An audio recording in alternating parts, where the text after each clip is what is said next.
ADMBLB BEI AC17 Bapak Hendik Wicyadi. Pada tempatnya kami awali dengan penataan kepala sekolah karena leadernya harus kami pegang dulu. Kami pegang orang-orang yang betul-betul kompeten, yang bisa membawa gerbong guru-guru ini menuju pengabdian tanpa batas, begitulah. Karena kalau kita bicara pendidikan, satu hari saja anak-anak tidak mendapatkan pendidikan, itu non sewu, putus satu generasi, motonya seperti itu. Dan ini sudah mulai terasa, kedisiplinan guru-guru sudah mulai bagus, pelayanan kepada anak-anak sudah mulai bagus, dan mindset di pendidikan itu Mbak non sewu, dulu itu primordial banget. Jadi guru itu kalau menghadap ke dinas itu seperti menghadap ke raja, begitu ya. Sekarang kami balik, tugas saya melayani guru-guru, tugas guru-guru melayani anak-anak. Bagaimana guru-guru jangan sampai telat kenaikan pangkatnya, tapi guru-guru harus bisa memberikan ilmu yang terbaik untuk anak-anak, materi yang terbaik. Anak-anak punya hak untuk mendapatkan ilmu yang terbaik. Itu yang utama, yang harga mati. Itu. Hasilnya itu bagaimana Pak? Oke, pelan tapi pasti kami mulai mendapat penghargaan. Baik dari Kementerian Pendidikan, dari pemerintah provinsi, dan yang paling penting apresiasi dari masyarakat. Karena pendidikan sekarang itu ibarat toko jualan. Kita harus pandai-pandai. Karena apa? Persaingan di pendidikan itu sekarang luar biasa. Ada sekolah swasta yang punya metode macam-macam. Ada Kementerian Agama yang juga mengelola pendidikan. Dan kita bersaing seperti dagangan. Kalau kita tidak menunjukkan kelebihan, kualitas, ya kita kalah. Kalau kita kalah, ya non sewu, bahasanya malah bangkrut. Pendidikan kita bangkrut. Ini sudah mulai terasa. Artinya orang tua, tanggapan orang tua terhadap kita sudah mulai bagus. Kita punya program sekolah sangat sini. Sekolah sangat sini. Orang tua sekarang mungkin penyan atau saya sama. Kalau bisa selain anak-anak itu pinter, tapi juga punya pendidikan agama yang bagus. Orang kan memilihnya, saya sekolah di MTS saja, di bawah Kemenak karena agamanya bagus. Sekarang kita harus bisa begitu. Pemerintah daerah harus bisa begitu. Makanya kita punya program sekolah sangat sini. Jadi selain ilmu pengetahuan umum, kita beri frekuensi pelajaran agama yang lebih. Dan itu apresiasi masyarakat luar biasa. Nah, yang mencetuskan itu siapa Pak? Kita di Dinas Pendidikan. Oh, pertama kali. Iya. Dan itu luar biasa. Responnya langsung masyarakat. Masyarakat mau respon dengan baik. Jadi masyarakat sudah tidak, kalau menyekolahkan ke MTS sudah tidak lagi. Di sekolah negeri sekarang juga ada kualitas pelajaran agamanya juga sudah bagus. Anak-anak mulai membaca kitab suci masing-masing. Ada tadarus dan lain sebagainya. Bahkan anak-anak kita ajari untuk mengimami di rumahnya dan lain sebagainya. Itu yang menjadi daya tarik kita sekarang ini begitu. Berarti ini yang menjadi pengalaman yang paling berhasil ya? Iya. Kenapa sih Pak menurut Bapak ini yang paling berkesan? Begini ya Mbak. Sekarang ini dunia pendidikan kita itu luar biasa tantangannya. Anak-anak era saya beda dengan era penjenengan. Era penjenengan apalagi dengan anak sekarang. Yang aksesnya ini kan luar biasa. Ini pengaruhnya luar biasa. Bahkan di tempat kami ada anak 6 SD sudah membuka video-video porno, sudah luar biasa. Bahkan ada kejadian anak membuli temannya sampai membunuh. Maka karakter anak kita kembalikan kepada pendidikan agama, adat ketimuran. Dan ini sekarang yang kita canangkan. Dan itu sulit, mengajak guru-guru begitu sulit. Karena guru-guru kita sudah di zona nyaman. Alah ngene wae pegawai negeri gajinya sudah banyak, apalagi setiap ada pilpres selalu nanti akan ditambah gajinya, akan dinaikkan, kan begitu. Nah, ini kita rubah mindset itu. Dari mindset ya zona nyaman menjadi pelayanan. Berarti peran Bapak itu merubah mindsetnya ya, lebih ke situ. Iya. Melalui program-program apa Pak? Baik, ya gini.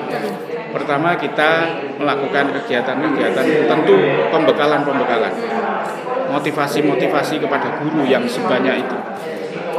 Kita merubah mindset itu kan memang sulit. Pertama kita harus memberi contoh dulu dari kita.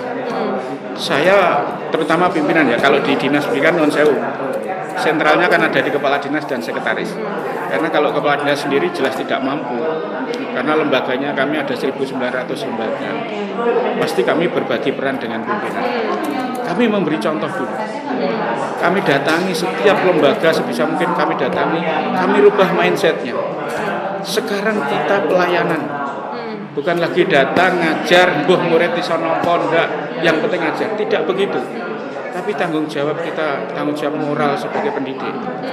Itu saya setiap minggu 3-4 kali datang ke lembaga. Kita rubah mindset. Saya ini tugas saya melayani penjenengan guru-guru itu. Tapi penjenengan saya janji harus melayani anak-anak dengan baik. Masalah kesejahteraan kami yang memikirkan. Masalah SDM, bagaimana pangkat penjenengan, bagaimana berkala penjenengan lain, itu tanggung jawab saya di pelayanan. Tetapi tanggung jawabnya bagaimana anak-anak mendapatkan ilmu-ilmu yang terbaik. Dan yang kedua, teman-teman harus meningkatkan kompetensi. Karena di pendidikan itu kita tidak bicara tahun, lompatannya kita bicara bulan. Kalau guru-guru tidak mau belajar, ya kita kalah. Kalau kita kalah bangkrut nanti. Orang tua lebih menyekolahkan anak ke swasta yang ada tarian tidak ada risiko. Tapi di kita mau bikin tarian sedikit aja meledas lah kan. Itulah contoh dari pimpinan. Kita buat program-program seperti pengimbasan pembelajaran. Jadi guru-guru yang baik kami tugaskan untuk menjadi pengimbas kepada guru-guru yang lain. Kemudian setiap 3 bulan kami adakan semacam pendidik award. Jadi guru-guru yang baik itu kita beri suplemen, kita beri piagam. Sebenarnya tidak perlu nominal duit, cukup diberi penghargaan piagam. Iya. Kemudian dipasang di ruangannya, itu sudah bangganya luar biasa.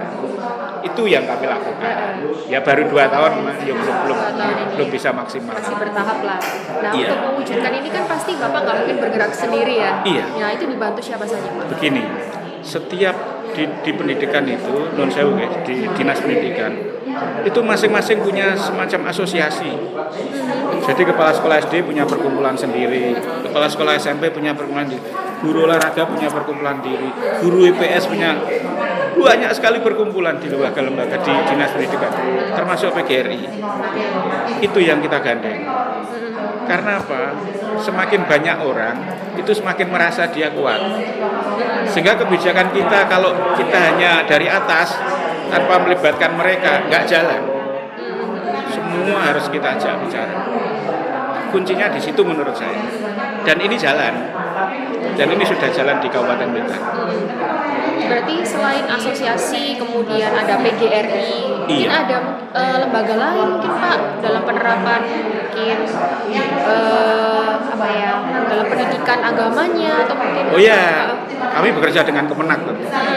Kami bekerja sama dengan NU, dengan Muhammadiyah. Karena untuk program sekolah sak ngajine itu gurunya kami tetap mengambil dari NU, dari Muhammadiyah. Kalau kita ngambil dari guru kita sendiri, jumlah kami sangat terbatas. Tentu dari masyarakat, terutama dari teman-teman NU dan Muhammadiyah. Dan yang tak kalah pentingnya juga dengan DPRD. Karena apapun butuh anggaran. Nah ini yang sampai hari ini belum kami dapatkan ya anggaran itu. Jadi gunung haji itu di kami masih belum kami bayar. Kalaupun dibayar hanya dari urunan orang tua tadi yang merasa senang anaknya sudah bagus ngajinya, bagus sholatnya, kan dibuktikan dengan buku penghubung itu. Hari ini sudah hafal juz apa misalnya begitu, ayat-ayat pendek apa, surat-surat pendek apa, ada buku penghubung. Itu orang tua apresiasi, dia urunan untuk ngasih guru ngaji. Berarti itu stakeholder utamanya di sini ke murid ya pasti ya Pak ya? Iya, orang tua yang paling penting. Orang tua sekarang ini kan beda dengan dulu. Orang tua sekarang itu pokoknya anakku tak sekolahnya mbuh aku ora ngerti pokoknya pinter. Saya bekerja tidak terganggu dengan ngurusi anak dan lain sebagainya. Lah ini yang kita ambil poin itu. Anak-anak kita bekali dengan ilmu agama dan lain sebagainya. Waktu pulangnya pun kita ajari pendidikan karakter. Pulang ketemu orang tua salim. Kalau ada orang tua sakit, hal-hal sepele. Jadi kalau semua itu kalau sudah terbiasa itu menjadi karakter. Kalau sudah karakter menjadi budaya. Kalau ada orang tua sakit, dipijitin, dicium, dipeluk, itu sudah orang tua sudah senangnya luar biasa itu. Berarti penanaman etikanya juga. Betul, ya Pak ya? penanaman karakternya, terutama ini Mbak, karakter ketimuran yang sekarang ini. Menurut saya mungkin sekarang anak-anak dengan orang tua itu ya kayak dengan temannya, dengan guru ya kayak dengan temannya. Dulu di era penjenengan mungkin kalau dimarahi guru itu kan ngestok nih tenanan kalau orang Jawa ya, pedine banget. Sekarang enggak. Cenderung. Oh iya, dulu ada guru nyapu gitu, Bu saya bantu rebutan. Kalau sekarang enggak, gurunya nyapu malah Bu kalau tambahin titip, nah malah begitu. Ini PR besar saya, PR besar kita. Ini yang hari ini kita gelorakan itu. Tapi kalau tusi utama dari sekretaris sendiri itu apa sih Pak sebenarnya? Begini sebenarnya. Kalau kami di sekretaris itu sebenarnya kan ke dalam. Fungsi penganggaran, fungsi perencanaan dan penataan atau SDM. Tetapi karena besarnya dinas itu, karena saking besarnya beban kerjanya juga tinggi, maka kami juga harus sering keluar. Karena menghadiri acara-acara seremonial dan lain sebagainya itu menghabiskan waktu luar biasa itu. Maka kami harus pintar-pintar membagi itu. Kalau di fungsi perencanaan jelas kami punya staf di penyusunan program. Di keuangan kami juga punya, kami berdayakan semaksimal mungkin. Justru pada level kepala dinas dan sekretaris itu akhirnya lebih kepada kemasyarakatan, lebih kepada keluar. Kalau tidak begitu, karena begini, di dinas itu orang guru itu yang dia pimpinannya. Pimpinannya memberi contoh yang bagus, dia jadi bagus. Pimpinannya kalau memberi contoh tidak baik, dia menjadi tidak baik. Karena semua mata memandang, sekian ribu mata memandang. Berarti kalau bisa dibilang target utamanya sendiri itu apa Pak? Lebih fokusnya itu kemana? Yang pertama ini target utama pendidikan adalah tentu sukses dan lancarnya pendidikan. Itu yang pertama. Yang kedua adalah perbaikan karakter anak. Ini yang PR besar kita adalah karakter anak. Nah, kita harus punya inovasi untuk itu. Antara lain itu tadi sekolah sangat sini. Ini inovasi kami. Tugas utama pembelajaran. Di luar itu pokoknya yang tugas utama pembelajaran. Karena visi misi kita di situ, di pembelajaran. Nah, pembelajaran ini tidak bisa lepas dari programnya pemerintah pusat, pemerintah provinsi dan pemerintah daerah. Tetap terhubung ya Pak? Yang diimplementasikan dalam bentuk kurikulum pendidikan. Kemudian bagaimana upaya Bapak dalam peningkatan capaian tadi? Capaian yang mana? Capaian tadi Pak, yang dalam menentukan target utamanya tadi. Oke, baik. Jadi gini ya, target utama kita kan tentu memberikan pelayanan pendidikan. Nah, ini tidak bisa lepas dari regulasi atas, terutama kementerian. Jadi gini, kalau terkait dengan pembelajaran, kita punya kementerian pendidikan. Mulai dari kurikulum, sistem pembelajaran, teknis pembelajaran, itu kita mengikuti Kementerian Pendidikan. Tapi terkait dengan SDM-nya, guru-gurunya kita mengikuti Menpan RB. Jadi semua program pendidikan kita tidak bisa lepas dari programnya pemerintah pusat nasional. Yang di daerah dikendalikan oleh yang ada di provinsi, bukan di provinsi, di kementerian yang perwakilan Jawa Timur. Ada BPGP, BPPMP. Kita ngikuti itu. Terkait pembelajaran mengikuti itu. Iya. Kemudian tadi Bapak berbicara terkait guru-guru yang dilibatkan dalam pembentukan karakter itu juga. Nah, tapi ketika guru-guru atau mungkin staf lain itu tidak berhasil, ataupun bisa jadi berhasil juga, tapi upaya untuk mendorong supaya lebih meningkatkan lagi kinerja mereka itu caranya gimana? Baik. Jadi gini ya, untuk organisasi yang besar dinas pendidikan tentu ada guru-guru yang bagus, ada yang tidak bagus. Maka kita punya program pengimbasan pendidikan. Jadi guru-guru yang bagus itu kita beri program untuk semacam bapak asuh lah. Harus mengimbaskan keberhasilannya kepada lembaga-lembaga yang lain. Satu. Yang kedua, kita mengadakan evaluasi setiap 3 bulan. Termasuk pengimbasannya bagaimana. Kan ada juga program guru penggerak dari pemerintah pusat. Itu kalau tidak ada pengimbasan ya tidak jalan. Maka guru-guru yang berkualitas kami tugasi khusus untuk pengimbasan. Yang kedua, kita punya pengawas pendidikan. Ada pengawas, ada penilai. Itu yang kita maksimalkan. Kompetensinya mereka kita tingkatkan semaksimal mungkin. Itulah nanti yang juga menjadi motor penggerak untuk perbaikan guru-guru. Itu. Berarti untuk tantangan yang diberikan supaya bisa melebihi target itu gimana Pak? Oke. Jadi gini ya, sebenarnya setiap guru itu kan punya target. Targetnya nanti masuk ke dalam yang namanya rapat pendidikan. Setiap lembaga, setiap guru ada yang namanya rapat pendidikan. Rapat pendidikan ini sudah ada standarnya. Itu sudah dari kementerian. Sehingga guru itu yang harus sudah disampaikan ke murid apa, itu ada semua, sudah rigid itu. Kemudian targetnya apa, itu sudah rigid. Kalau tidak, punishment-nya apa, itu panduan sudah ada. Di Kementerian Pendidikan semuanya sudah ada.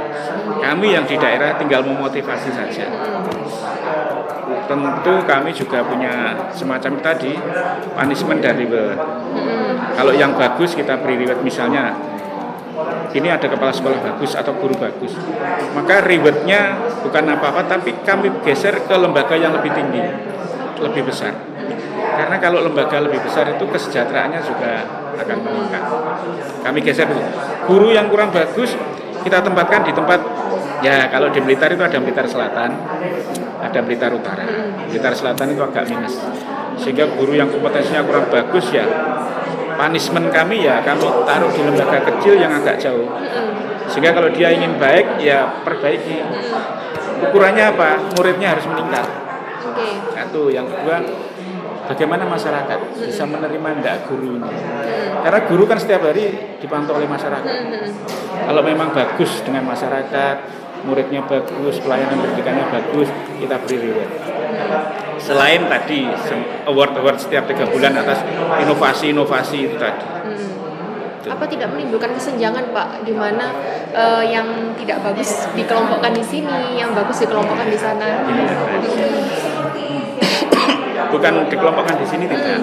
Jadi gini, sebenarnya setiap daerah itu harus mendapatkan hak pendidikan yang sama, baik SD yang di selatan maupun di utara. Nah, tentu kita akui jumlah guru-guru kita yang banyak itu di utara, di kota. Sementara yang di ujung-ujung sana itu jarang ada guru. Sehingga itu pun mau tidak mau harus kita berlakukan seperti itu. Guru yang berprestasi baik tentu kita tempatkan di tempat-tempat yang satu muridnya banyak. Karena jangan sampai muridnya sudah banyak nanti gurunya tidak berkualitas, merosot. Guru-guru yang kurang baik kita beri punishment dengan daerah yang agak jauh. Tentu kita tugaskan pengawas pendidikan untuk pantau terus kualitasnya seperti apa, pelayanannya seperti apa. Kalau memang kurang bagus ya tentu nanti ada kriteria untuk penjatuhan hukuman. Nah itu ornamen itu yang kita gunakan. Kemudian untuk pemenuhan target layanan tadi ya Pak ya, itu apakah sudah istilahnya menggunakan teknologi digital di dalamnya? Kami sudah yang kami gunakan saat ini adalah presensi digital. Karena non sewu Mbak, tadi saya sampaikan ada guru di Blitar Selatan, ada guru di utara.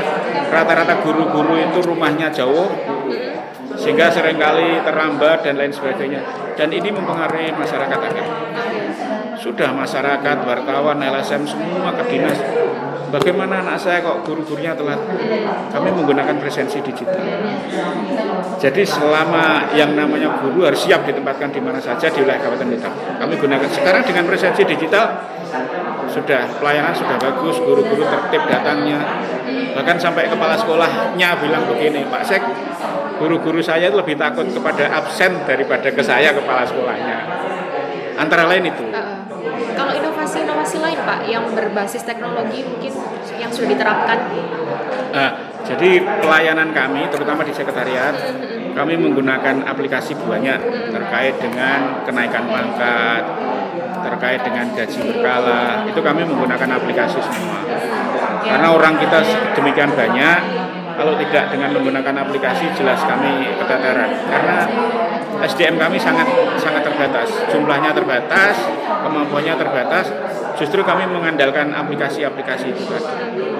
Ada presensi digital, kemudian ada lagi terkait dengan kenaikan pangkat, kemudian ada lagi kenaikan gaji berkala. Itu menggunakan aplikasi semuanya. Kalau untuk aplikasi pembelajaran mungkin Pak? Tuh, kalau aplikasi pembelajaran ada, itu dari kementerian. Oke.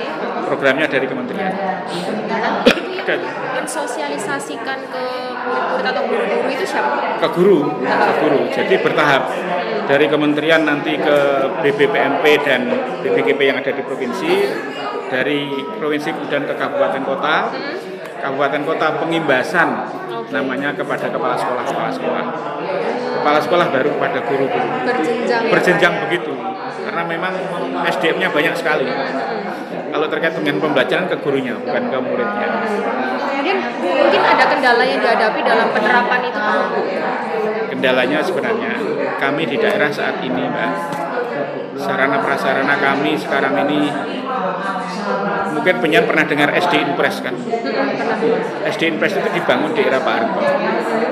Dan sekarang ini panen SD rusak itu ya tahun-tahun ini. Hampir semua lembaga-lembaga kami itu banyak yang rusak. Itu satu. Yang kedua, tahun-tahun ini kita itu panen PNS pensiun.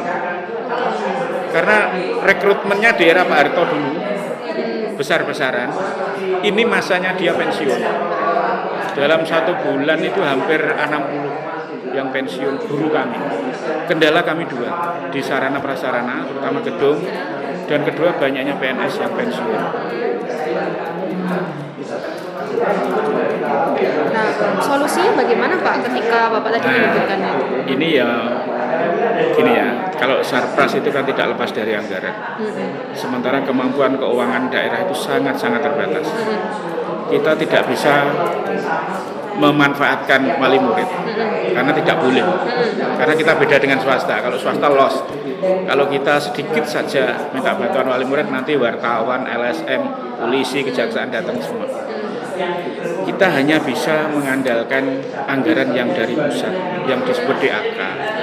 Nah, anggaran DAK itu tidak semua daerah bisa, tergantung kemampuan daerah. Ada aplikasinya.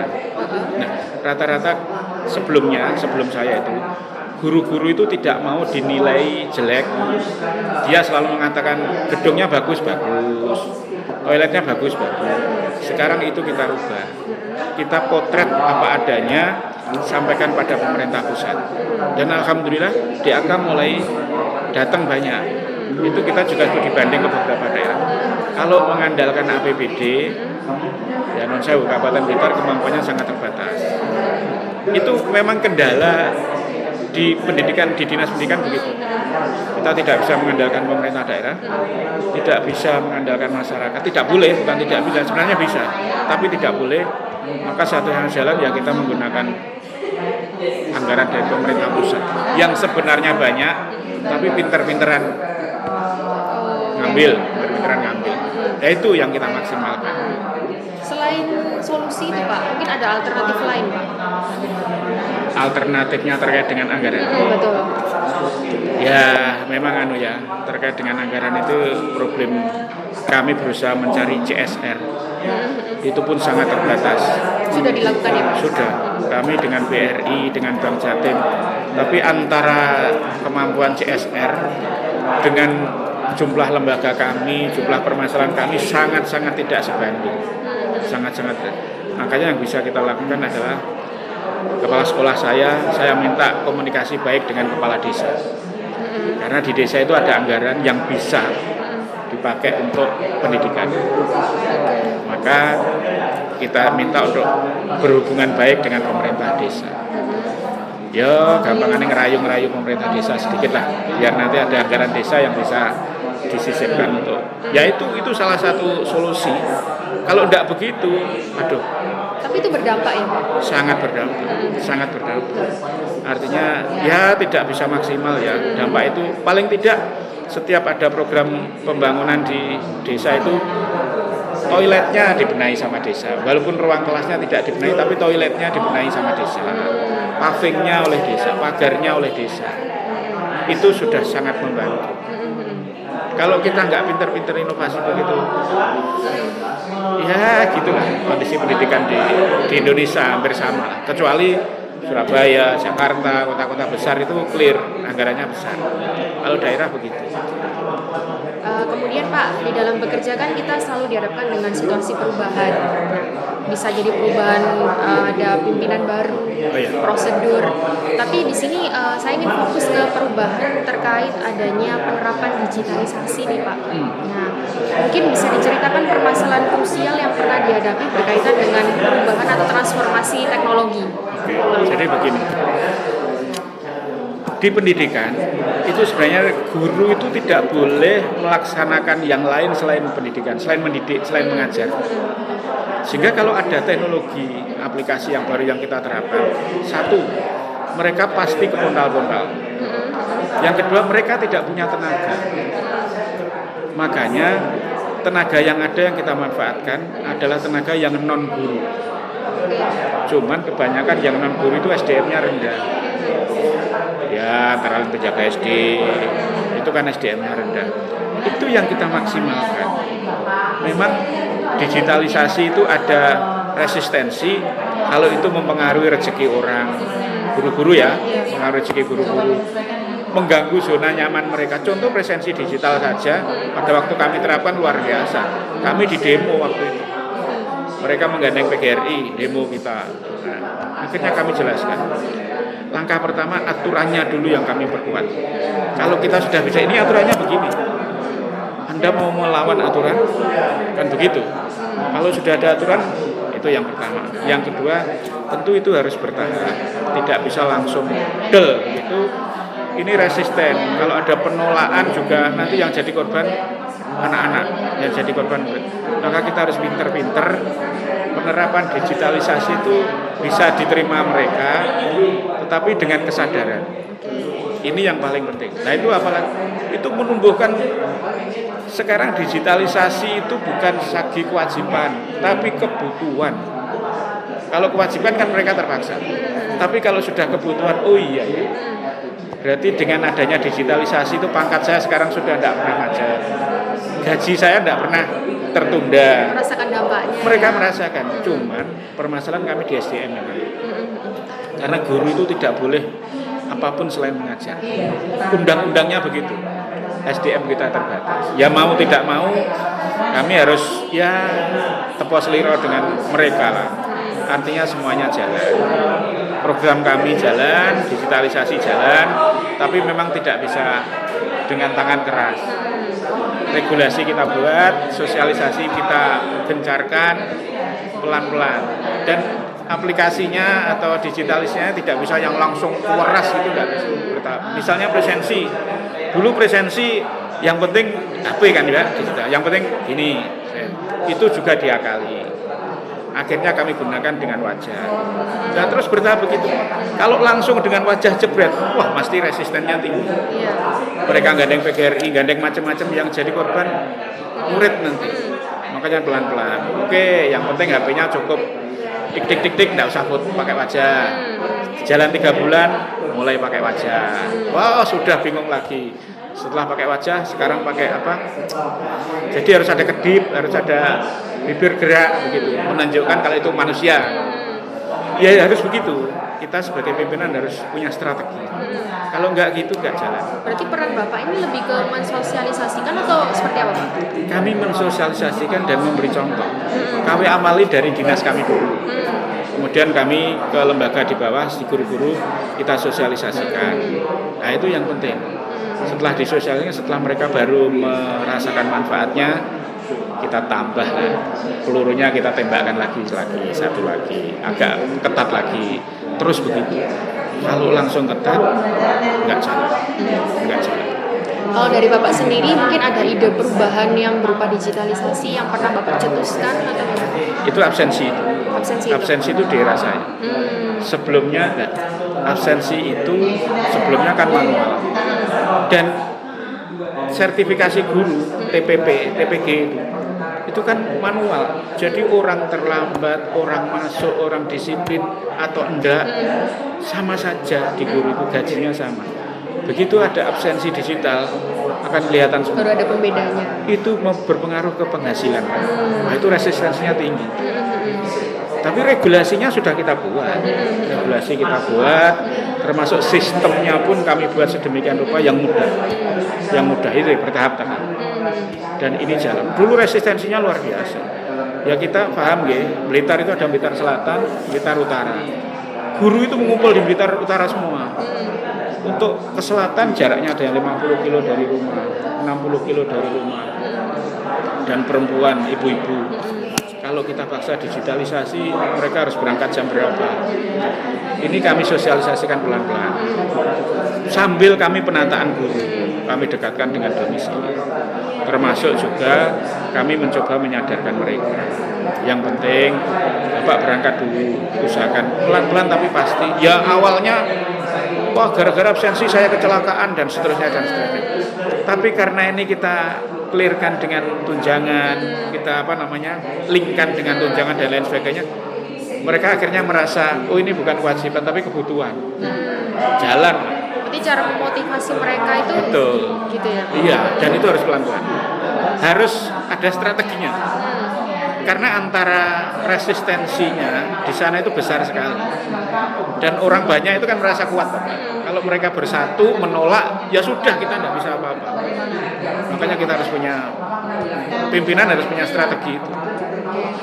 Okay. Berarti tadi berbicara juga terkait segi keamanan ya Pak ya. Tadi kan ada yang pertama finger ya, terus akhirnya karena apa istilahnya itu Pak, palsu atau ya, jadi akhir berubah jadi wajah.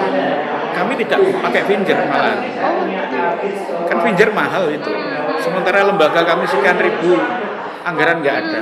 Ya manual dulu. Manual aja ya. Dari manual langsung ke ini Android. Tanpa pakai finger, langsung ke Android. Android pun tidak pakai wajah dulu, tapi cukup klik-klik gitu aja. Itu pun diakali lagi.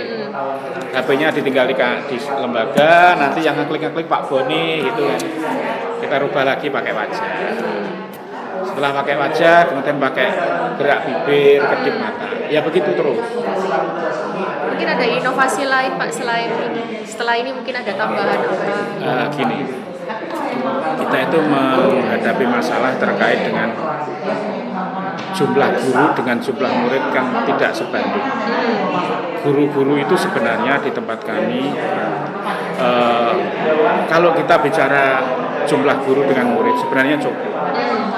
Hanya karena guru-guru itu kan dalam satu bulan 24 jam, satu minggu atau satu bulan itu minimal 24 jam. Dan guru itu selalu mengambil yang minimal. Jadi kalau dia sudah 24 jam mengajar, itu gajinya keluar, TPG-nya keluar, TPP-nya keluar, dan lain sebagainya. Nah, 24 jam itu menurut kami kurang. Harus 30 jam paling tidak. Untuk mendapatkan jam minimal itu harus 30 jam. Nah, ini yang kami belum punya aplikasi untuk guru itu bisa merangkap di lembaga yang lain. Yang kita punya aplikasi untuk memantau itu. Untuk memenuhi itu ya, iya, Pak, 30 jam itu. Nah, ini kami belum punya. Ini kami sedang mencoba mengembangkan sistem itu. Sebab nanti biar ini, kami kan pernah dipantau sama BPK. Artinya tunjangan yang diberikan kepada guru itu dianggap data pendukungnya belum akurat, sehingga itu dianggap sebagai pemborosan keuangan negara. Tapi sebenarnya semua daerah sama sebenarnya, ya begitu. Nah, karena itu kami berusaha membuat aplikasi yang bisa merijitkan jam kerja guru-guru kami. Guru-guru kami, guru PJOK, guru agama Islam, itu kan merangkap di lembaga lain, sehingga tidak terpantau. Dia bergeser ke tempat lain itu bergeser ngajar tenan apa enggak, jamnya enggak terpantau.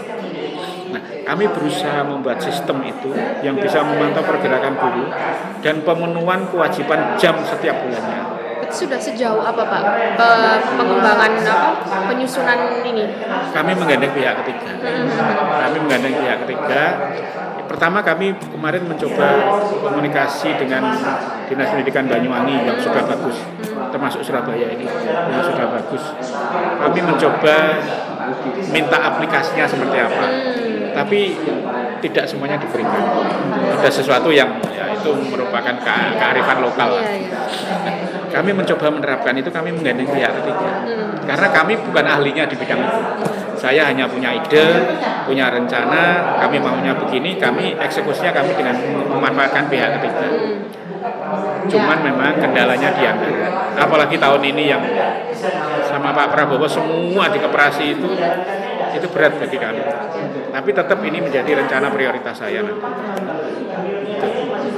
Kemudian Pak, menjabat sebagai sekretaris ini, Bapak memiliki jumlah staf berapa sih Pak yang mungkin di bawahnya Bapak ya? Yang langsung di sekretariat itu ada kurang lebih 40-an.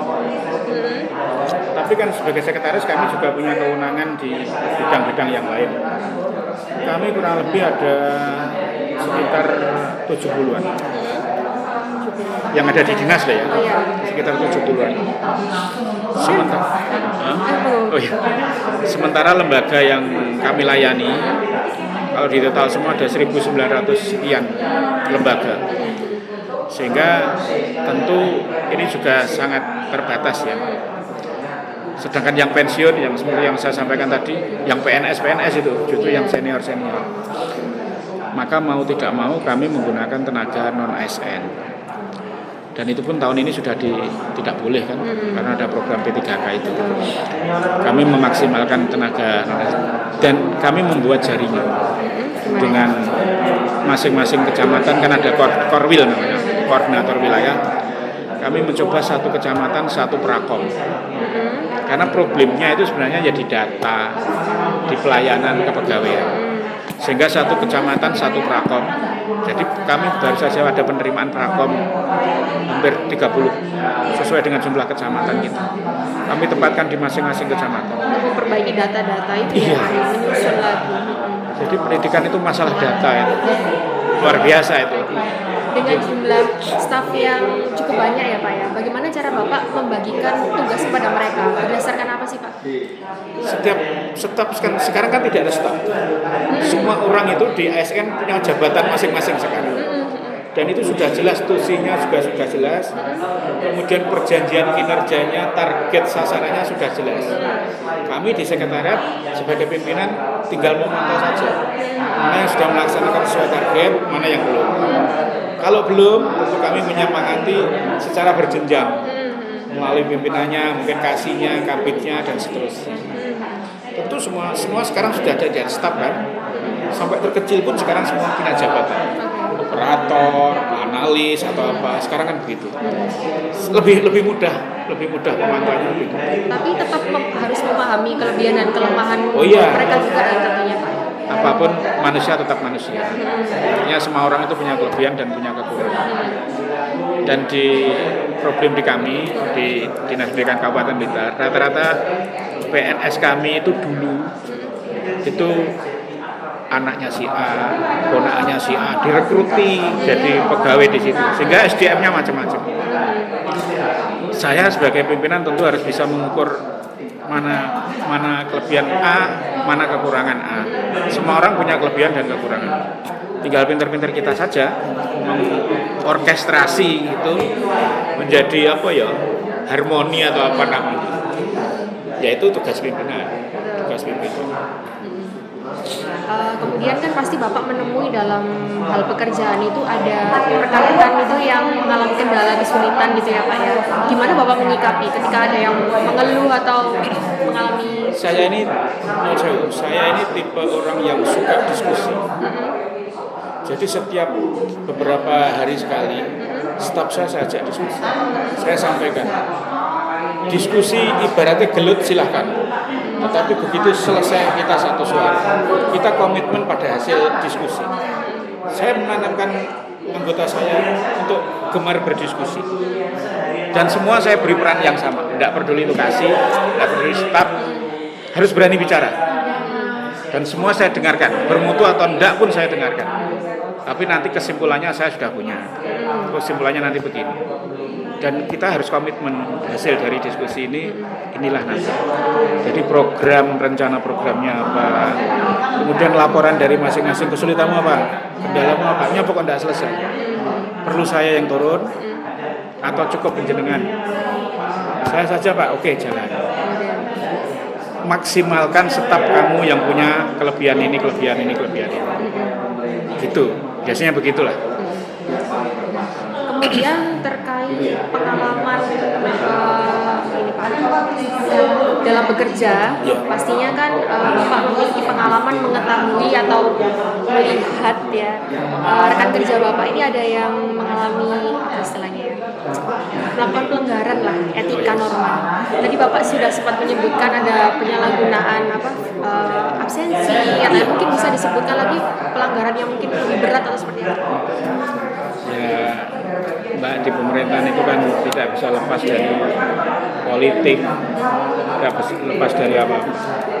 Selama itu tidak melanggar aturan, atau artinya dalam bisa ditoleransi, masih saya toleransi. Tetapi kalau memang itu prinsip, tentu saya keras. Contohnya begini, pengangkatan kepala sekolah. Kalau itu memang kompetensinya tidak memenuhi dan secara regulasi tidak boleh, walaupun yang membawa non sewu ya untuk jadi kepala sekolah mereka pendekatan ke A ke B, saya tegas. Tetapi kalau saya lihat, oh ini oke lah, boleh. Hanya nanti kita pengawasannya kita perketat. Kemudian pendampingannya kita perkuat. Itu masih bisa saya toleransi hal semacam itu. Ya memang itu PR tambahan.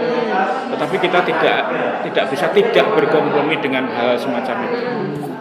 Ya ini real ya yang saya sampaikan. Untuk jadi kepala sekolah saja mereka menghubungi adiknya yang Kapolres misalnya. Kalau tidak diangkat ini Allah, itu ada di tempatnya. Apalagi kepala sekolah SMP. Kalau SD sih, terutama SD yang selatan itu nggak banyak peminatnya. Tapi kalau SMP, apalagi SMP yang besar, waduh, kepentingan politisnya banyak. Ya kita harus tegas. Tapi memang pada titik tertentu kita harus kompromi. Tegasnya itu dalam bentuk apa Pak tindakannya Bapak? Pertama, kalau memang itu melanggar aturan tadi, tentu tidak saya ACC, tidak saya realisasikan. Jadi tadi saya rasa ini orang ini tidak memenuhi syarat, secara regulasi tidak bisa, tidak boleh. Ya saya tegas. Kalau ada tekanan mungkin Pak? Ya saya jawab apa adanya. Sudah, kalau memang ini nasib saya ya sudah. Tapi bagi saya pertama, aturan jangan ditawar. Yang kedua prosedur. Kalau prosedurnya harus melalui A, B, C, D, jangan dilanggar. Itu prinsip bagi saya. Tetapi kalau misalnya ada hal yang terpaksa kami harus begitu dan itu masih bisa saya selesaikan. Dalam arti celahnya bisa saya tutup dengan penguatan pendampingan, penguatan pengawasan misalnya. Oke, tidak masalah. Jadi cara memastikannya supaya tetap dalam ranah prosedur itu seperti itu Pak ya, pengawasan.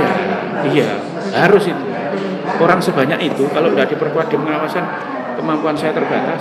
Tidak bisa saya ngawasi kepala sekolah saya yang jumlahnya ratusan ribuan ini. Maka saya harus punya mata telinga orang lain. Data juga. Data untuk kepentingan saya. Kalau tidak gitu nggak jalan. Ya itu mencari orang yang bisa dipercaya itu tugas kami lah. Mencari orang kepercayaan itu tugas kami. Yang penting endingnya kan ini untuk kebaikan. Ya menurut saya harus begitulah. Kalau begitu ya berat. Ya. Oke. Sebagai seorang pemimpin nih Pak, bagaimana cara Bapak agar bisa menciptakan situasi kerja yang benar-benar menerapkan nilai yang ada itu Pak? Pertama, saya berusaha menghargai semua orang. Karena saya menganggap semua orang itu pasti punya kelebihan. Walaupun kecil, di sisi apa pasti punya kelebihan. Itu yang saya cari dulu, orang ini punya kelebihan di mana. Dan setiap dia bicara, saya dengarkan. Boh berkualitas apa enggak pembicaranya saya dengarkan. Dan saya selalu berusaha memberi penghargaan. Saya menghargai orang yang berani. Misalnya ada staf saya, misalnya bersih-bersih mau bicara, saya wah itu usulannya bagus, walaupun tidak bagus, wah itu usulannya bagus, itu perlu diterapkan nanti. Coba gini, yang lain ada pendapat untuk memperkuat pendapat ini, itu sudah senang, itu sudah senang. Menurut saya ya harus begitu. Nah ini menciptakan suasana itu orang itu jadi mau berbicara, semangat bekerja, dan pada hari-hari tertentu saya tidak membedakan antara pimpinan dan bawahan. Ayo jalan bareng hari Jumat, kita jalan. Nanti kita ajak makan di mana, healing di mana. tanpa ada sekat-sekat antara atasan dengan bawahan. Tapi kalau dia pada hari-hari tertentu, misalnya pada saat repot kan kita harus bekerja, ya kita harus tegas. Kenapa kamu nggak bekerja? Ayo, kamu harus begini, kamu harus begini. Saya keras.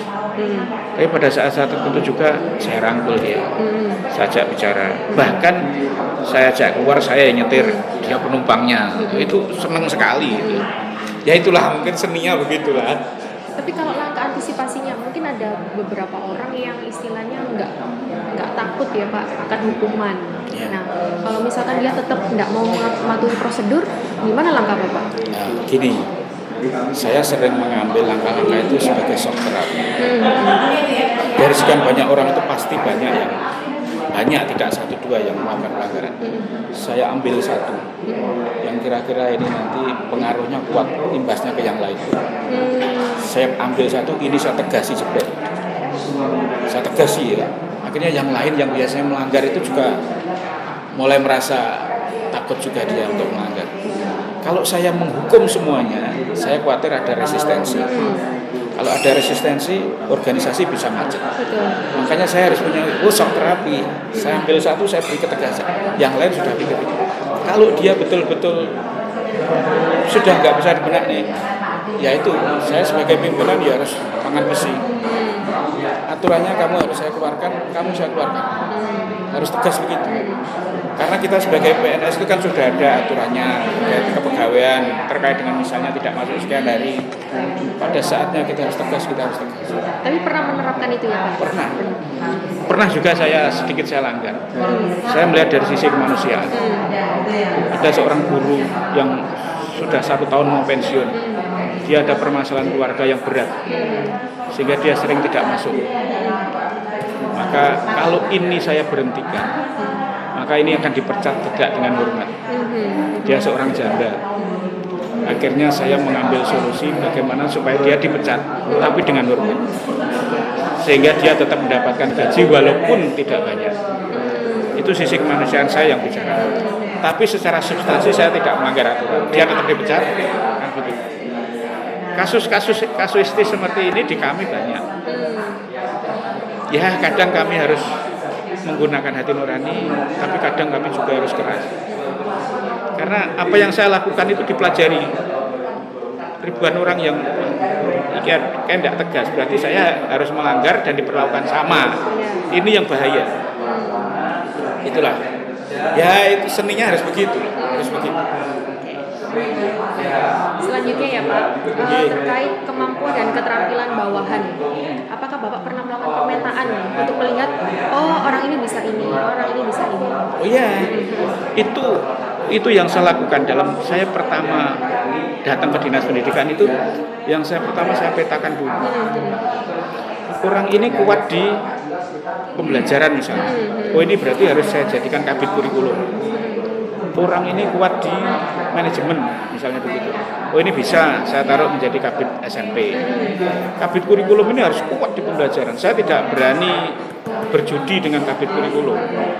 Maka kabit kurikulum harus saya isi dengan backgroundnya guru, backgroundnya betul-betul pendidik. Sementara kalau kabit yang lain bisa diisi dari yang backgroundnya bukan pendidik.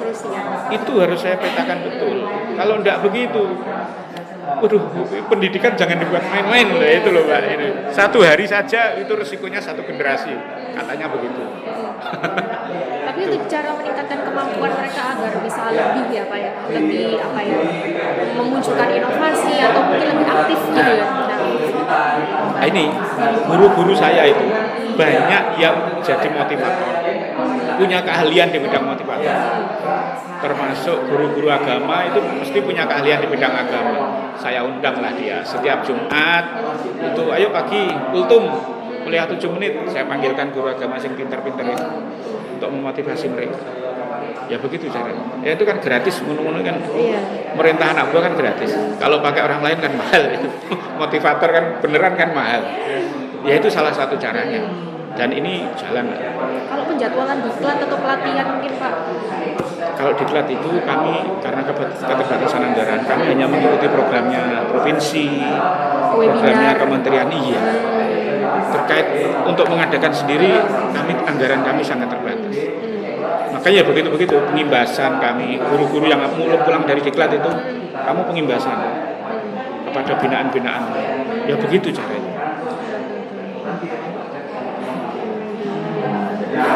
Berarti istilahnya sharing knowledge ya, Iya. dari apa yang diterima gitu Iya. ya Pak. Yaitu percepatan di dunia pendidikan itu tidak berhitung tahun, tapi bulan.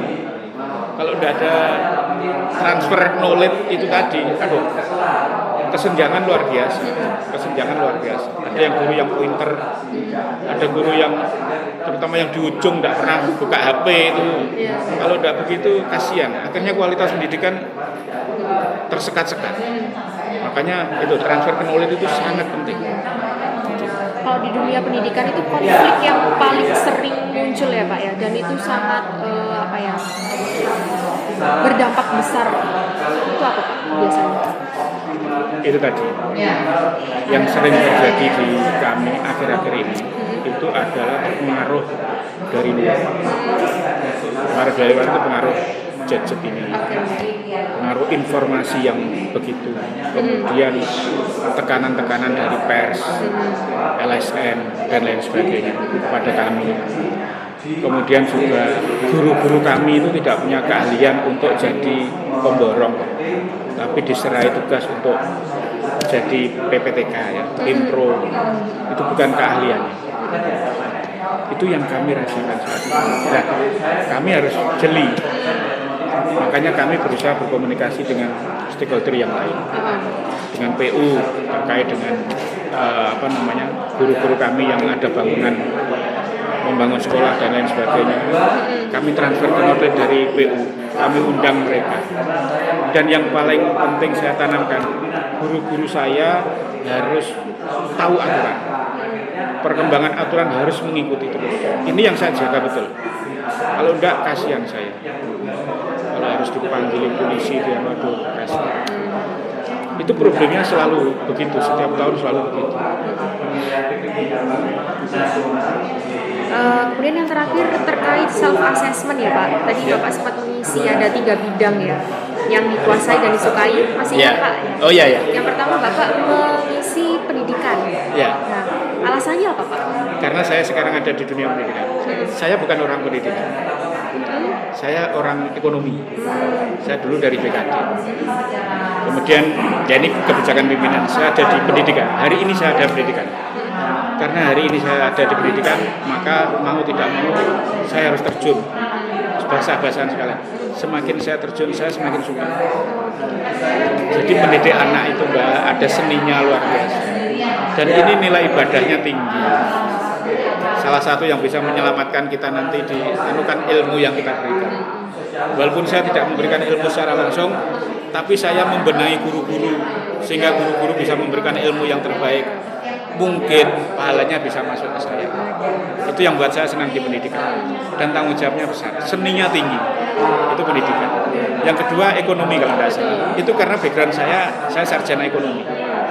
Saya senang ekonomi, saya sarjana ekonomi, tapi saya belum pernah ditempatkan di bidang yang ekonomi. Itu yang membuat saya penasaran. Tapi saya senang. Saya membayangkan misalnya saya punya komunitas para pengrajin, membina pengrajin, membina koperasi, itu saya senang. Karena memang ilmu saya di situ. Kalau yang ketiga tadi apa lupa? Manajemen SDM. Oh ya, itu pengalaman saya di PKD. Waktu saya di PKD ya alhamdulillah ada hal-hal yang berkesan di saya. Dan saya lama di PKD. Saya pertama jadi pegawai di PKD, kemudian melanglang buana di beberapa PD, kembali lagi ke PKD. Di PKD saya membentuk lembaga bantuan hukum. Sekarang problem yang banyak dialami PNS itu kan berhubungan dengan penegak hukum. Tidak salah saja jadi salah. Saya membentuk lembaga bantuan hukum yang tugasnya mendampingi teman-teman LSM, ASN. Itu saya senang sekali. Ada teman-teman yang bermasalah, kemudian didampingi oleh pengacara, dia tenang, dia berproses dengan nyaman. Aduh, saya senang sekali. Dan itu bisa dirasakan langsung. Saya mensejahterakan dulu, TPP kan saya yang menginisiasi sama Bu Sisi, itu kabak organisasi. Itu langsung dirasakan, itu senang sekali, nyaman sekali lah. 3 itu yang saya senang. Baik Bapak, saya rasa sudah cukup Ngaten informasi. nggih. Terima kasih banyak Pak. Nggih, Untuk sami-sami. rangkaiannya sudah selesai semua. Ya. Mungkin ini langsung pulang atau gimana? Saya kebetulan ada acara besok di